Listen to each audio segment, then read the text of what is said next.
Vamos lá.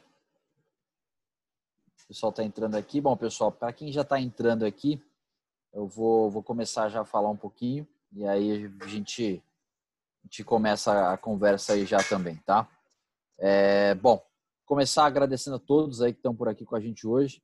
A ideia é bater um papo sobre mercado, principalmente de crédito, tá, pessoal? Queira ou não, a gente tem recebido bastante demanda, então vai ser legal ouvir um pouco de uma casa que é uma parceiraça nossa.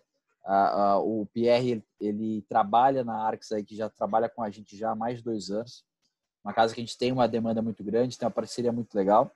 E a ideia é explicar um pouco para vocês desse cenário atual, perspectivas, mudanças que nós tivemos aí, principalmente em relação à regulamentação, vamos explicar porque que essa marcação está batendo tão forte nos ativos que compõem a carteira, tá? Então a ideia é trazer esse feedback, esse retorno em relação às informações todas que vocês estão demandando para nós, para vocês agora na ponta e bater esse papo aí mais descontraído com o Pierre também. A gente vai ter uma conversa aqui inicial de 30, 40 minutos no máximo. E aí, vocês tiverem dúvida também, podem mandar pelo chat, a gente vai esclarecendo, tá? O Pierre, ele trabalha atualmente na Arx, mas já trabalhou em outras casas também de crédito no Brasil, como o Indosuez CA, o de Agricole também, tá? Fez parte também do pessoal do Morgan Stanley, ou seja, é um cara que tem uma história muito boa de mercado, passou por outras crises e a gente vai entender um pouco mais desse momento aí com ele, tá? Então, Pierre, seja bem-vindo aí, obrigado pela disponibilidade sua e da Arx aí, sempre parceira nossa, viu? Perfeito. Eu agradeço a presença de todo mundo e espero contribuir aí para entender o movimento que está ocorrendo. Não, com certeza vai, cara. Com certeza vai. Então, seguinte, vamos começar já com a principal demanda. Pierre, eu queria o seguinte, a gente já falou com a maioria dos clientes em relação a esse cenário de volatilidade.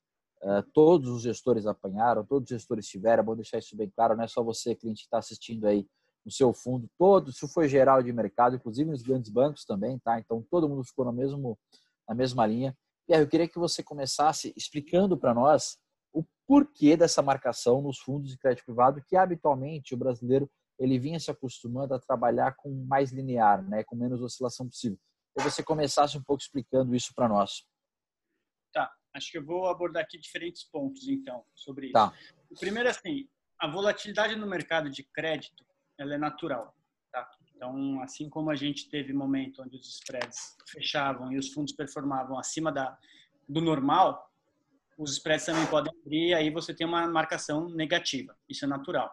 Em momentos de crise, principalmente uma crise aguda, que nem a gente teve agora, de forte estresse no mercado financeiro como um todo, é natural que tenha volatilidade. Então, ali dentro da sua categoria de risco de ativos, você vai ter desde uma renda variável, você vê uma bolsa caindo 30%, aí você vai ver fundos multimercados rendendo ali entre menos 20 e menos 30%, FIIs rendendo menos 20%, e aí vem a nossa categoria ali que vai estar dando menos 2, menos 3, menos 4, menos 5. É totalmente natural. Se você pegar, até teve dias onde as LFTs, por exemplo, tiveram uma rentabilidade abaixo da Selic. É natural, porque o deságio ali, ele varia também em função da oferta e demanda. Então, a primeira coisa que o investidor tem que ter em mente é que é natural esses movimentos de volatilidade e principalmente quando você tem uma crise que nem essa. Tá? Dito isso, eu acho que a gente precisa pontuar uma diferença que é muito importante, é o próprio conceito da renda fixa em relação à renda variável. Tá? A diferença é, na renda fixa, o fluxo futuro de caixa dos meus ativos e, consequentemente, do meu fundo, ele é definido quando eu compro o ativo, ou seja, na largada do ativo.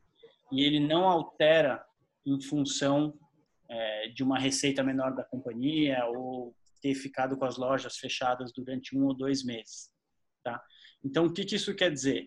Que, como eu já tenho o fluxo futuro dos meus ativos definido, o que está mudando é a taxa que eu estou trazendo eles a valor presente. Certo? Então, isso é muito diferente da renda variável. Tá? Por quê? Na renda variável, se você tem ali um varejista, vamos supor, que a loja dele fechou, ele não vendeu. Ele perdeu aquela venda. Aquilo é uma perda para o acionista. Para o credor, não. Aquela dívida que ele contratou lá atrás, ele continua tendo que pagar com os prazos certos, as datas de pagamento de juros certas e o indexador já foi definido no começo. Então, isso é importante para esclarecer de que quando você vê uma marcação a mercado nos fundos de crédito, que nem você viu agora, isso não implica numa perda. Quando você olha para os fluxos futuros. É diferente de renda variável, e aí está exatamente o conceito entre renda variável e renda fixa, que na renda variável o fluxo futuro ele é incerto. Ele simplesmente depende de quanto a companhia cresce, de quanto que ela vende, de quanto que ela tem de despesa, se tem algum passivo que vem do nada. Então, depende de N fatores. Quando que o fluxo na renda fixa ele pode não ocorrer? Quando você tem um evento de inadimplência. E é ali que está o risco dos nossos fundos de crédito. Se uma empresa tiver uma inadimplência, aí você não vai receber aquele fluxo futuro que você estava esperando. Ali você tem uma perda. Então, isso é muito importante de pontuar para o investidor entender um pouco a diferença entre as dinâmicas, né? Então, você tem um fundo multimercado que montou uma posição, a posição de prejuízo, ele zerou a posição, ali é uma perda. Assim, ele vai ter que recuperar de alguma forma adotando outra estratégia daqui para frente. No nosso caso, é um pouco diferente. Tá. Certo? Acho legal contextualizar, Pierre, só para... Já veio até uma pergunta no que você falou. Então, quando você mexe com ações, pessoal, vocês viram acionistas, ok? Mas a renda fixa, você é credor. Então, você já tem um fluxo programado do que você vai receber e a taxa que você vai receber, bem como também os juros que você vai receber do prêmio daquela taxa ajustada. Então, o fluxo já está lá e sempre vai continuar, não vai mudar nada, né? Então, na verdade, você sabe que vai receber. Então, como o Pierre falou, pessoal, então você não perdeu agora. O que houve agora foi um ajuste, mas você sabe que aquele fluxo está lá, dentro daquele papel e dentro daquele fluxo do fundo também, que é o famoso carrego da carteira, né, Pierre? Exatamente. Então, por exemplo, vamos exemplificar aqui para simplificar. Vamos pegar um varejista, por exemplo. A ação, se ele deixa de vender durante março e abril, quem assume essa perda? É o credor ou é o acionista? É o acionista. Entendeu? O acionista a empresa ainda vai ter que pagar os seus fornecedores, os seus empregados e os seus credores, certo? Então, assim, simplificadamente, o credor é sempre sênior, ou seja, ele sempre tem prioridade no fluxo da companhia sobre o acionista. Então, o acionista absorve a primeira perda. Ela só chega no credor se a empresa quebrar, entrar em RJ, ou quebrar, ir para falência, ou ter que renegociar suas dívidas. É um segundo passo onde a gente ainda está bastante longe no mercado de crédito high grade, que é onde a gente atua. Tá? Tá. Então, a volatilidade, sim, ela é natural. Não, ela não representa uma perda, salvo se tiver evento de inadimplência. Depois a gente vai entrar aqui um pouco nos riscos dos emissores a que a gente tem exposição, tanto na Arcos quanto na nossa indústria de créditos high grade como um todo, tá? Tá Então, bom. e aí você se pergunta, por que então que teve essa remarcação, né? O que acontece é que em momentos de crise, como a incerteza aumenta, você tem dois componentes que vão fazer com que a taxa desses papéis varie. Primeiro, assim, quando a incerteza aumenta, é natural que o custo do dinheiro ele aumente também. Então, se eu emprestava para uma empresa antigamente a CDI mais um, num cenário muito mais turbulento e mais incerto, eu não vou ter disposição a emprestar CDI mais um. Eu vou querer CDI mais dois. É natural. O custo dos recursos, seja do capital de terceiros, né, ou seja, credores ou do capital próprio, que é do acionista, ele aumenta em momentos de aversão ao risco. É natural. Então, o que acontece com os ativos que você já tem em carteira? Então, hoje você fala, ontem eu estava disposto a emprestar CDI mais um, hoje eu só estou disposto a emprestar CDI mais dois para esse mesmo cara. Mas o que acontece com a dívida que eu já tinha na minha carteira desse cara? Acontece que essa dívida, que ela estava precificada a CDI mais um, ela passa a ser precificada a CDI mais dois. O que isso acontece? No momento onde eu faço essa precificação, o preço do ativo cai. Porque num ativo de renda fixa, quando a taxa sobe, o preço cai. Eles andam inversamente proporcionais. Então, na hora que eu aumento essa taxa, na minha marcação de mercado, o preço cai. Mas o que acontece daqui para frente? De novo, como o fluxo futuro não mudou, daqui para frente, o meu fundo, o meu ativo rende CDI mais 2 e não mais CDI mais 1. Certo? É basicamente isso que está acontecendo. Então, se eu tinha um fundo onde eu tinha, vamos supor, na média de todos os ativos, ele rendia CDI mais 1, agora ele vai ter uma reprecificação, vai ter um impacto negativo e daqui para frente ele rende CDI mais 3 ou CDI mais 4. Entendeu? Eu só vou ter uma perda de novo se eu tiver um problema de inadimplência. Aí é uma outra história. Aí efetivamente você tem uma perda num fundo de renda fixa ou qualquer tipo de renda fixa. Não, legal. Esse é o ponto, acho que é o principal que o pessoal precisa entender, porque a gente tenta evitar ao máximo esses movimentos estressantes da carteira no curto prazo. Então, a partir do momento que você tem essa reprecificação do título por conta de aversão a risco do mercado, pessoal, naturalmente, esse papel ele exige-se mais prêmio. Então, como você exigiu mais prêmio, naturalmente dentro do fundo ele é marcado, só que no primeiro momento, no D0, existe essa marcação negativa nas cotas, ok, paciência, foi até um estresse de mercado que não se esperava, mas no médio e longo prazo, essa nova marcação vai te trazer um benefício muito legal. E aí, Pierre, tem alguns clientes que me perguntaram aqui também antes, falando em relação às mudanças que foram feitas no mercado, por parte do Banco Central poder atuar agora. Essa semana isso ficou um pouco mais público.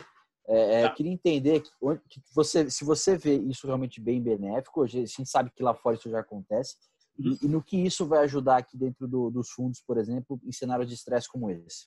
Tá, sobre aquele ponto que eu falei, então, da questão do dinheiro estar mais caro, é natural que tenha uma abertura. Só que, ao mesmo tempo, quando o mercado ele tem um estresse dessa magnitude, ele acaba ficando um pouco disfuncional. O que isso quer dizer?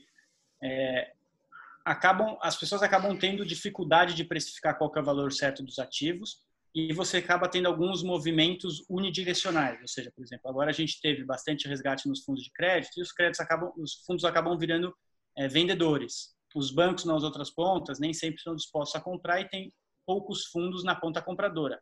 Então, o que acontece? O mercado acaba ficando disfuncional. Isso significa o quê? Os preços não refletem mais o risco dos ativos corretamente, que é o que a gente está observando. Aí entra o Banco Central, porque o Banco Central ele busca evitar que você tenha um mercado disfuncional. Então, ele faz isso no câmbio, por exemplo, quando você tem uma saída muito forte de estrangeiros no câmbio, o que o Banco Central faz? Ele vai lá e ele provê liquidez para esses vendedores de real, compradores de dólar, certo? Então, ele acaba tendo o mesmo papel no crédito. E como que ele faz isso no crédito? A primeira coisa que ele está preocupado é que o canal de crédito não trave. O que isso quer dizer? Que os bancos não parem de emprestar recursos para as empresas, principalmente as médias e pequenas. Por quê? Como esses caras eles vão ter uma queda muito forte da receita no curto prazo, eles precisam de algum fôlego para passar por 2 meses, para depois voltar às atividades normais.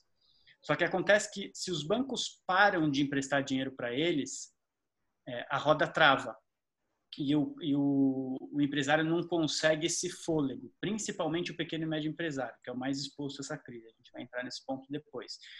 Então, o Banco Central está focando em não deixar com que o canal de crédito fique disfuncional, fique obstruído. Então, ele quer oxigenar o canal de crédito. Então, o que ele faz nesse sentido? Primeiro, ele permite que os bancos se alavanquem mais.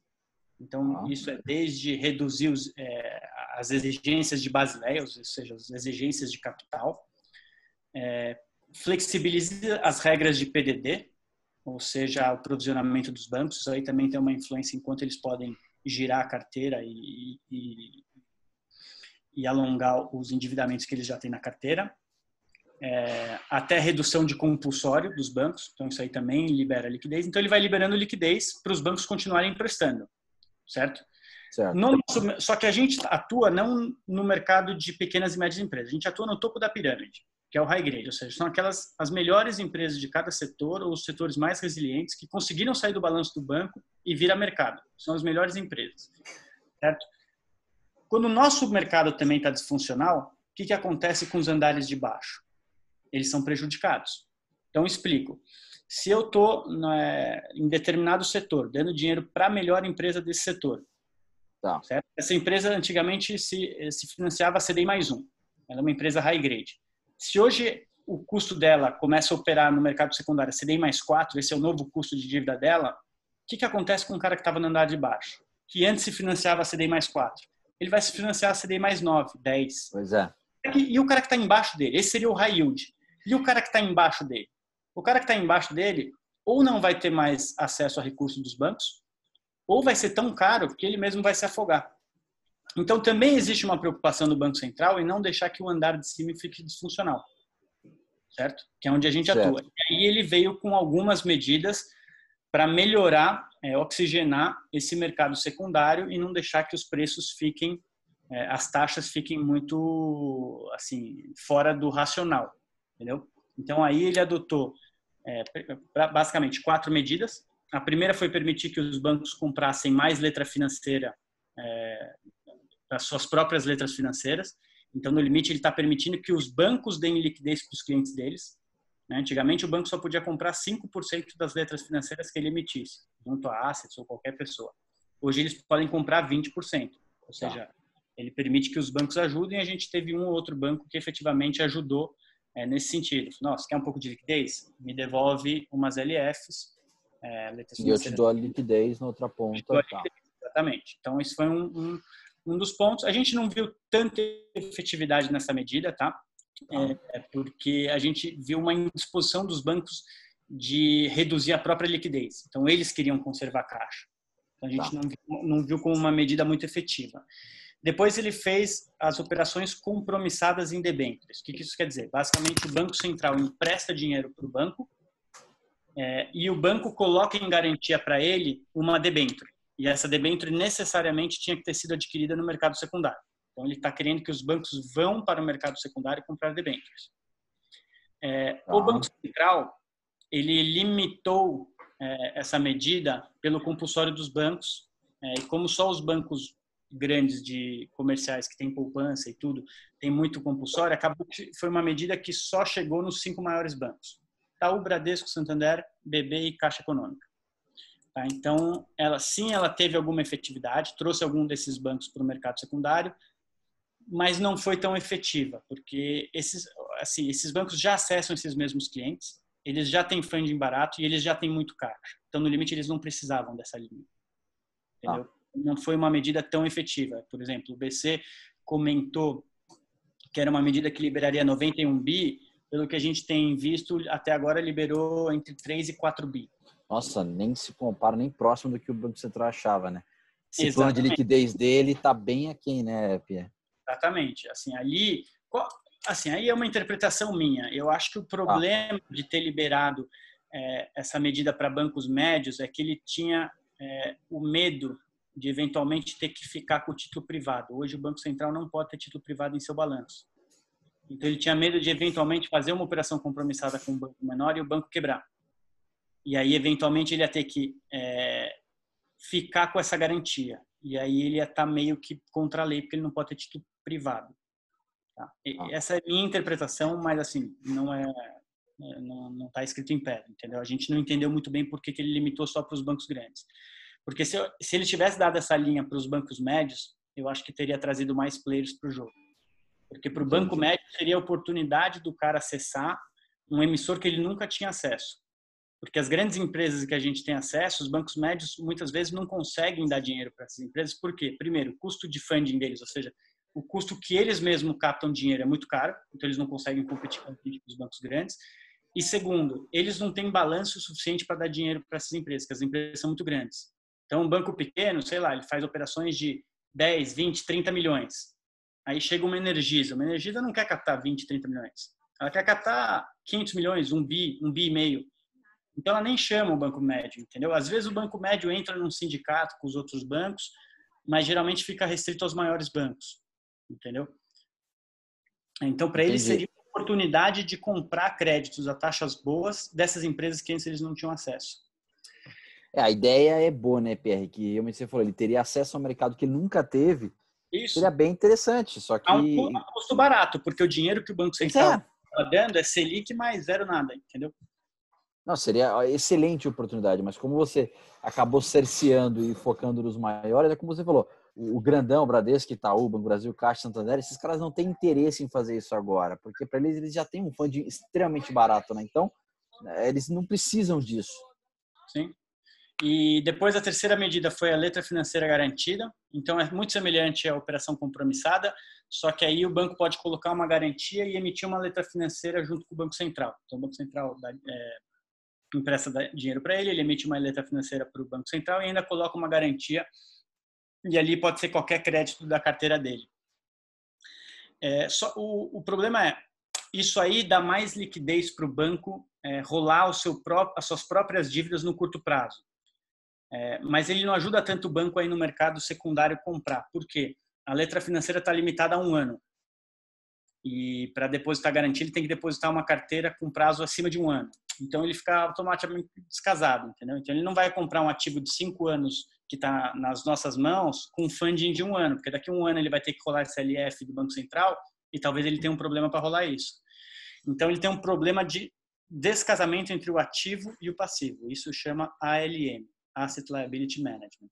Então, eles têm um pouco essa preocupação de usar uma linha de curto prazo de 1 ano junto com o Banco Central para comprar um ativo de 5 anos. Tá? Então, e aí você tem a última medida, que efetivamente é mudar a lei para que o Banco Central possa carregar títulos privados em seu balanço, e isso abre porta para que o Banco Central atue diretamente no mercado de crédito, seja no nosso mercado de crédito high grade ou qualquer outro mercado. Tá? Só que ele tem que alterar a lei. Essa PEC, ela foi incluída na PEC da guerra, que está tramitando no Congresso, já foi aprovado pelos deputados e agora está indo para o Senado. Tá? Então, a gente está aguardando que essa PEC seja aprovada para efetivamente o Banco Central poder atuar diretamente no crédito. Ali Entendi. o jogo muda, entendeu? Ali depende 100% de como o BC vai atuar. Porque se ele mesmo entrar no mercado secundário comprando títulos, aí a liquidez é a liquidez que ele definir. Isso é o que os outros bancos centrais ao redor do mundo têm feito. Tá? E aí você tem vários escopos. Você tem desde um Fed que compra apenas títulos high grade, até um banco do Japão que chega a comprar até renda variável. Nossa, eu não sabia disso. Você tem um pouco de tudo. Você tem uns que compram só high grade, uns compram high grade high yield e outros estão comprando até equity. Caramba, que diferença, né? Isso é para prover liquidez para o mercado e não deixar que ele fique disfuncional. Entendi. Então, a gente espera que o Banco Central atue um pouco nessa linha. Não acho que ele vai sair do high grade, ele vai ficar só no high grade, na minha opinião. Tá, entendi. Então, na verdade, é o que a gente falou, né? Só para reforçar, essa queda que tivemos no mercado nas cotas foi por conta dessa reprecificação dos ativos. Essa reprecificação acaba impactando no D0, no carrego, ela melhora e bem,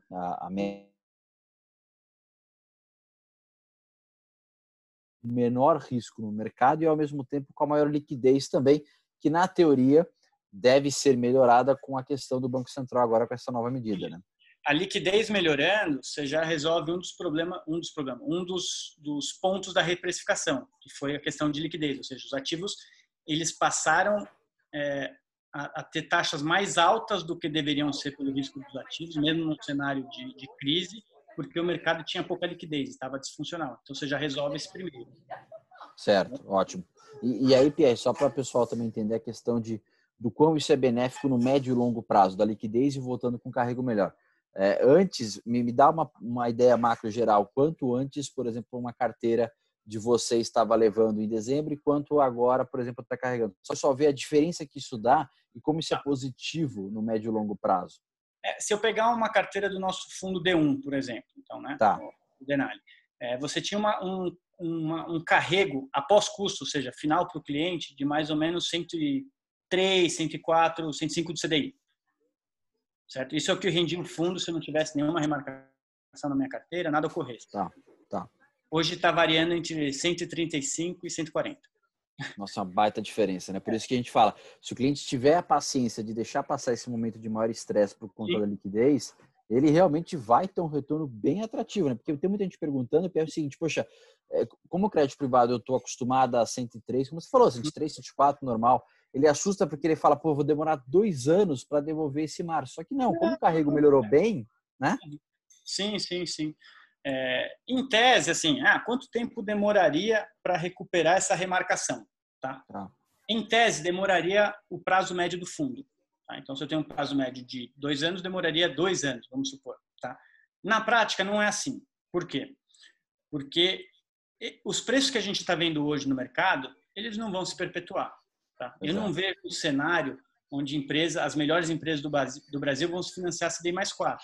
E aí a gente volta de novo à nossa pirâmide. Se esses caras estão se financiando a CDI mais 4, toda a galera de baixo vai morrer, porque vai ficar inviável se financiar no Brasil. Entendeu?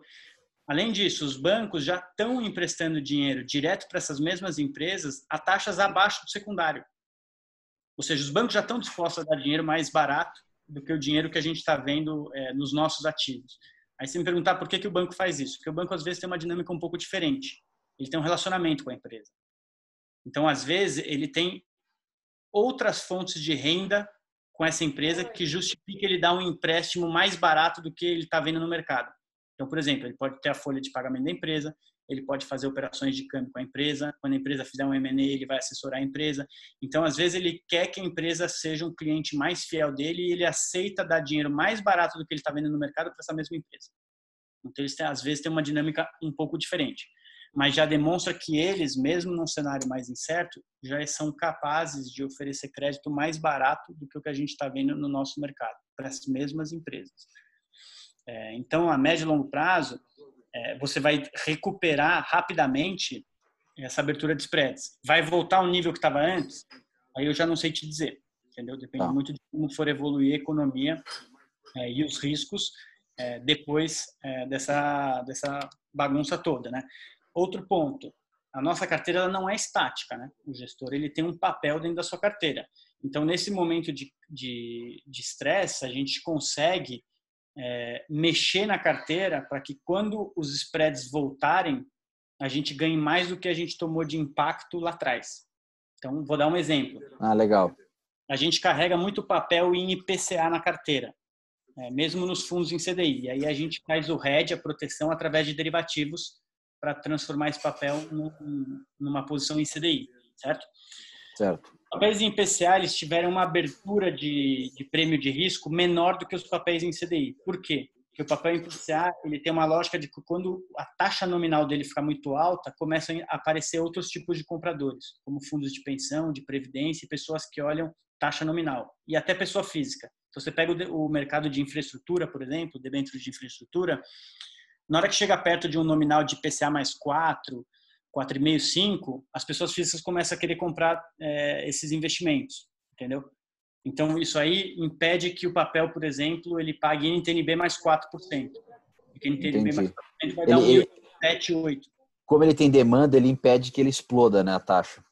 Isso, por exemplo, você tem um papel longo que paga em IPCA. A IPCA, uma NTNB longa paga 4%, vamos supor, que é mais ou menos onde está ali os vértices mais longos, né? O mercado em CDI está próximo a CDI mais 4, um bom emissor. Se eu pegar NTNB de 4% e colocar um spread de 4%, dá IPCA mais 8. IPCA mais 8, para um crédito com baixíssimo risco, os fundos de pensão já começam a raspar. Entendeu? Porque para eles já bate meta atuarial. Então o jogo para eles é outro. Passou de 6%, o cara começa a comprar, porque bate meta atuarial, ele senta em cima, não precisa fazer mais nada pro resto da vida, entendeu? É um pouco o que você vê. Se estressar muito, por exemplo, os títulos públicos e a NTNB passar de 6%, os vértices longos, os fundos de pensão não fazem mais nada. Sim. Eles só compram NTNB. É lógico, porque aí eles estão sentados batendo a meta deles. Isso, e aí você acaba tendo algumas distorções, de tipo papéis longos com menos prêmio de risco do que papéis curtos. Papéis em PCA com menos prêmio do que papéis em CDI. Então, o que a gente, gestor, faz? Eu pego meus papéis em IPCA, eu vendo eles e compro papéis em CDI, que estão com prêmios maiores. Quando o mercado normalizar, ok, eu tive uma marcação negativa aqui quando abriu, mesmo no meu papel em IPCA, só que eu troquei um papel do mesmo emissor, que tinha um spread, um prêmio de risco, o papel em CDI vai fechar muito mais e o IPCA menos, entendeu? Isso que você falou é legal, Pierre, porque assim, as pessoas acham que às vezes a mudança da carteira, e aí depois no mês seguinte rende 120, 130 do CDI, é porque você trocou o risco da carteira. Na verdade, não. Você trocando essas taxas e ajustando, é o mesmo risco, só que você está trazendo um retorno muito melhor. Eu vou ajustando as simetrias que eu vejo no mercado. Outro exemplo, por exemplo, hoje a gente acha assim, que o mercado está muito atrativo nas taxas que estão. Então, o que eu faço se eu preciso de liquidez? Então, estou tomando resgate, eu preciso de liquidez. Que papel eu vendo? Eu vendo papel curto. Por quê? Porque eu não quero vender um papel que tem uma taxa contratada de CDI mais 4 por um prazo longo. Eu vendo papel curto, tudo bem, eu vou deixar CDI mais 4 num prazo de 5 meses. Não tem problema, mas eu prefiro guardar minha carteira longa, porque eu nunca mais vou ter acesso a esse emissor a CDI mais 4. Então, na hora que voltar as marcações, eu vou ter uma duration, um prazo médio da minha carteira um pouco maior. Então, para os clientes que ficarem, eles vão se beneficiar mais ainda do fechamento. O meu caixa também vai estar um pouco mais baixo, obviamente. Porque, de novo, a gente tem uma gordura bastante grande de caixa quando começou o movimento. Então, a gente vai aproveitar esse movimento, porque a gente está se preparando para entrar muito em mercado primário, né? Então, a gente tinha acumulado bastante caixa nos fundos. Então, agora eu não vou entrar no primário, porque não tem primário. Então, eu simplesmente vou deixar os resgates comerem um pouco do meu caixa, óbvio, sem comprometer o risco de liquidez do fundo, sempre. E aí, quando eu tiver o fechamento de spreads, eu vou mais que compensar a abertura que eu enxerguei nesses últimos meses. Entendeu? Excelente, acho que esse é o papel de um bom gestor. Você falou bem, questão de devolutivo. Então, para o cliente que está nesses produtos, vai até já 3 perguntas seguidas falando justamente desses ajustes de carteira e a ideia do cliente. Acho que o resultado para o cliente hoje é o seguinte: tudo acabou marcando, tudo acabou perdendo, seja multimercado, seja juros pré, seja bolsa, seja o crédito privado. A única coisa que não marcou foi o LFT título pós, que é muito baixo. Ou seja, naturalmente hoje o cliente ele assume mais risco na carteira, ele vai se ver obrigado a aceitar mais essas volatilidades e esperar mais tempo. Então, evitar esses momentos de estresse agora. Saída nem pensar. Os gestores estão se movimentando para que seja entregue uma média de carrego muito melhor. Então, acho que o resultado que fica mantém as suas posições, né, Pierre? Eu acho que sair agora nem pensar, você está montando uma carteira muito melhor para esse cliente, né? É aceitar essa volatilidade e esperar um pouco mais, né? Por exemplo, 2 pontos aqui. Uma coisa que você pergunta, você acha que o mercado volta para os patamares de prêmio de risco anterior? Eu, como gestor, espero que não. Se eu continuar emprestando dinheiro para essas mesmas empresas, CDI mais 4 para sempre, é o melhor dos cenários. Sim. Eles vão render 140, 150 do CDI para sempre e a gente vai estar numa classe de ativos super atrativa. Então, no limite, o melhor cenário é que se perpetue assim. Entendeu? Pois é, no melhor cenário você vai ter um carrego melhor ainda do que você vinha. É isso aí. Exatamente. Eu vou começar a emprestar dinheiro sempre a CDI mais 4. Acho fantástico para o risco. Entendeu? Ainda mais com CDI baixo que nem tem hoje. Esse é o primeiro ponto. Segundo ponto que você até fez na primeira pergunta. Por que o investidor não via isso antigamente? Tá? Em seus fundos no Deizão do Bradesco ou nos fundos de casa independente, há uns 3, 4 anos atrás, ou em crises passadas. Porque a marcação a mercado dos ativos não era correta. Ou seja, como tinha pouca liquidez, tinha pouco mercado secundário, as pessoas não compravam e vendiam os ativos entre si. Então, ninguém sabia qual era o valor daquele ativo. Tá? E aí, eu explico, a marcação a mercado, ela está aí para defender os cotistas. Por quê? O que acontece? Se você tivesse no mesmo cenário hoje, há 5 anos atrás, onde a marcação a mercado era horrorosa, o que ia acontecer? O cotista que estava entrando no fundo, ele ia estar comprando uma cota que não existe. E o cotista que está saindo do fundo ia estar vendendo uma cota que também não existe, prejudicando quem está dentro do fundo. Então, a marcação a mercado, ela garante que não tenha transferência de riqueza entre os cotistas, tanto entre aqueles que estão entrando quanto aqueles que estão saindo. Então, o investidor ele tem que olhar isso como uma defesa para ele. Ele ter certeza de que, se eu tiver que sair do fundo, eu estou vendendo os ativos pelo preço correto. E se eu estou entrando, eu estou entrando com os ativos pelo preço correto também. Entendeu? E que não haja transferência de riqueza indevida entre os cotistas. Então, esse é o papel da marcação ao mercado e é muito importante. Então, antigamente, você tinha cenários onde o gestor tinha um monte de ativo mal marcado e você aplicava no fundo e, na realidade, estava comprando ativos por um preço muito caro, que não eram reais. Por esse é legal você falar, porque realmente em 2015, 16, 17, como não tinha esse mercado tão pulsante, seja até no mercado privado, hoje a gente mudou radicalmente isso. As empresas estão acessando o mercado de capitais de maneira muito mais fácil, as pessoas estão comprando mercados diretamente, créditos privados, e os fundos de crédito privado cresceram demais, onde você tem uma gestão muito mais profissional, mais fundos, mais gestores e bons gestores. Então, essa marcação hoje, ela é real, de fato. O que tinha no passado era uma cota lá que não significava dizer a realidade do fundo, na verdade. Você estava saindo com uma cota que ninguém sabia se era real ou não, porque não tinha mercado, não tinha como você marcar. Vou dar outro exemplo.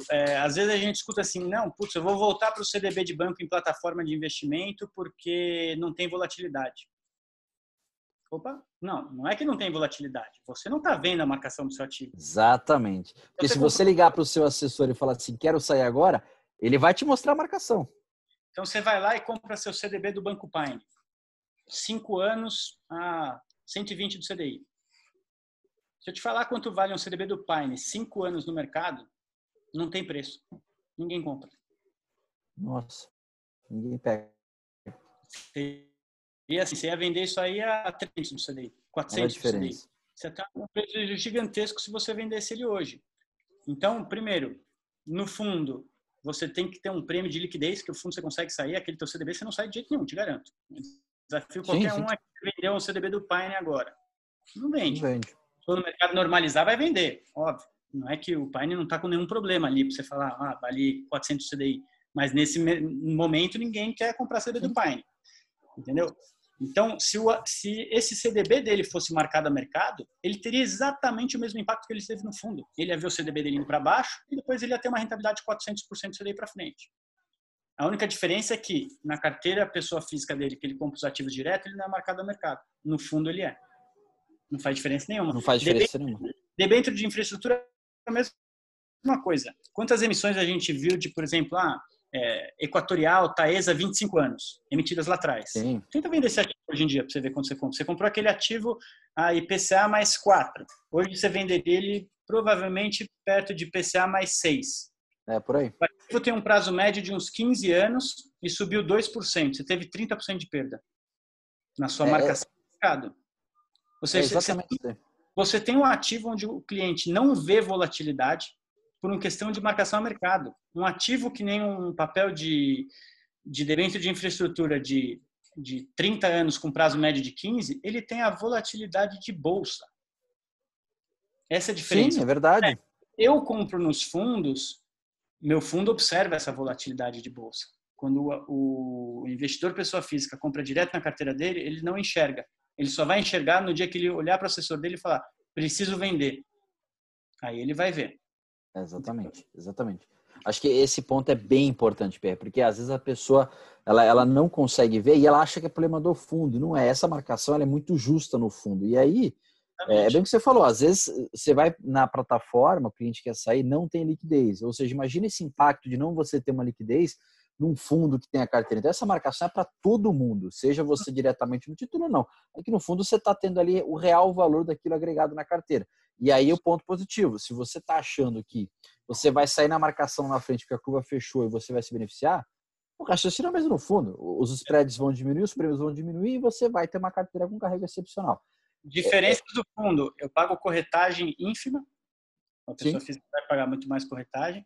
Eu consigo redear com derivativos, então às vezes eu não preciso mexer no papel para querer encurtar minha carteira, posso fazer isso via derivativos, muito mais barato.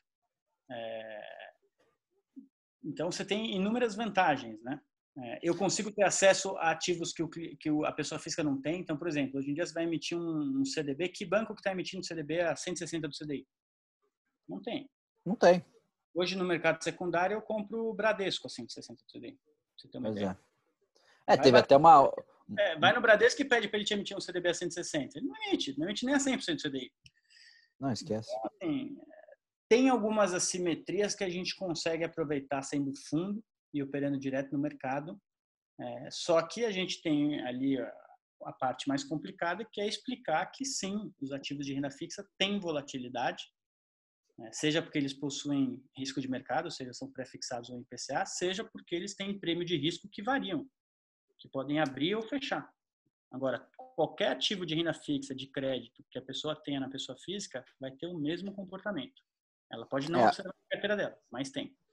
A variação ela é feita tanto na curva quanto no prêmio em cima do papel. Teve uma pergunta que veio aqui, Pierre, que eu acho que é bem legal, que você comentou da duration hoje, né?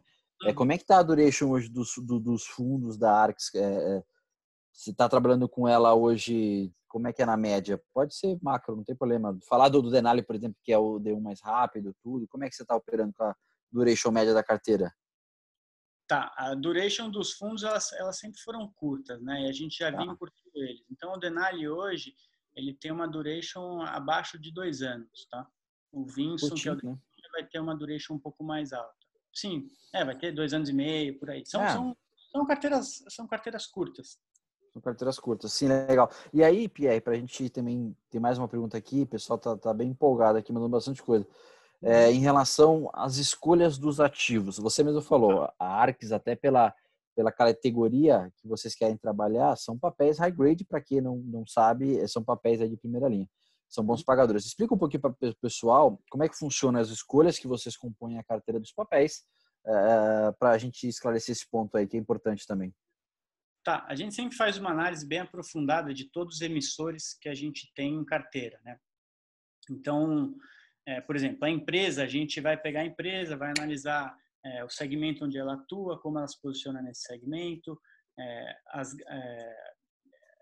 a estrutura da dívida, ou seja, ela é subordinada a outras dívidas, não é? Ela tem garantias, não tem, qual que é o prazo dela, ela está subordinada temporalmente a outras dívidas, vai analisar qual que é o track record da companhia, ou seja, ela teve bons resultados no passado, o que ela está fazendo de investimento, quais são os planos futuros, mas a gente sempre tem um foco principal na análise de empresas, que é a capacidade de repagamento da dívida. E para analisar a capacidade de repagamento da dívida, a gente faz projeções de fluxo de caixa das companhias.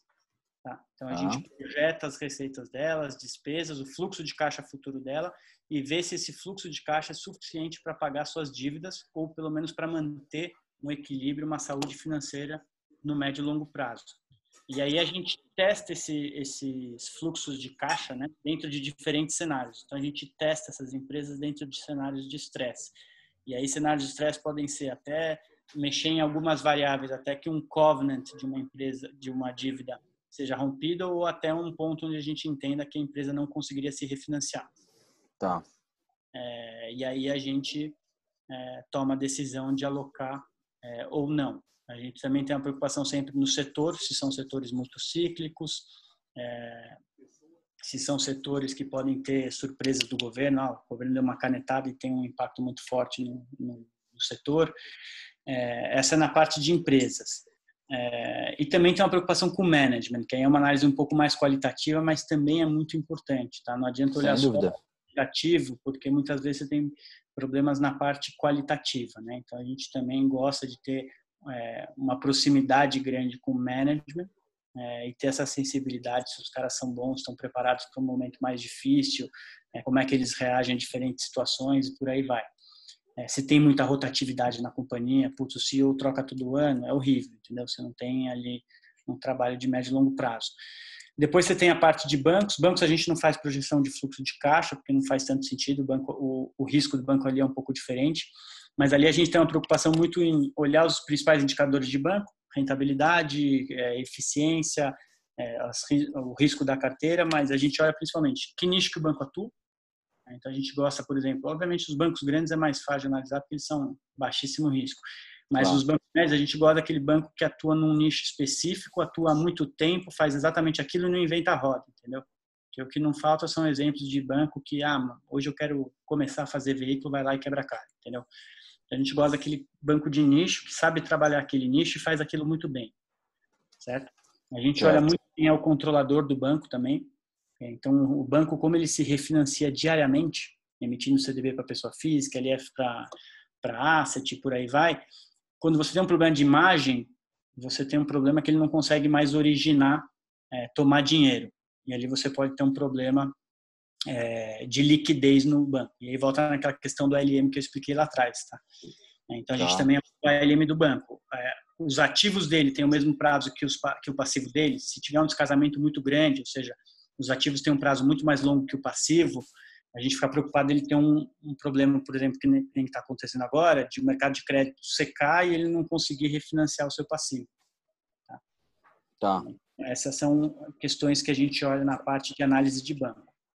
Entendi. Então, a empresa, ela, além dela ter também, claro, a questão financeira da saúde dela, tem a questão da gestão também, para ela olhar cenário também, em que ela está inserida, como que ela se comportaria com determinados movimentos. Isso é importante, porque às vezes passa batido, né? Analisa só a emissão daquele ativo e a manutenção. Tem outros fatores que influenciam para manter o papel na carteira. Isso é legal. E assim, quando a gente analisa uma emissão, a gente não faz uma análise, por exemplo, da projeção de fluxo de caixa da empresa até o final da emissão.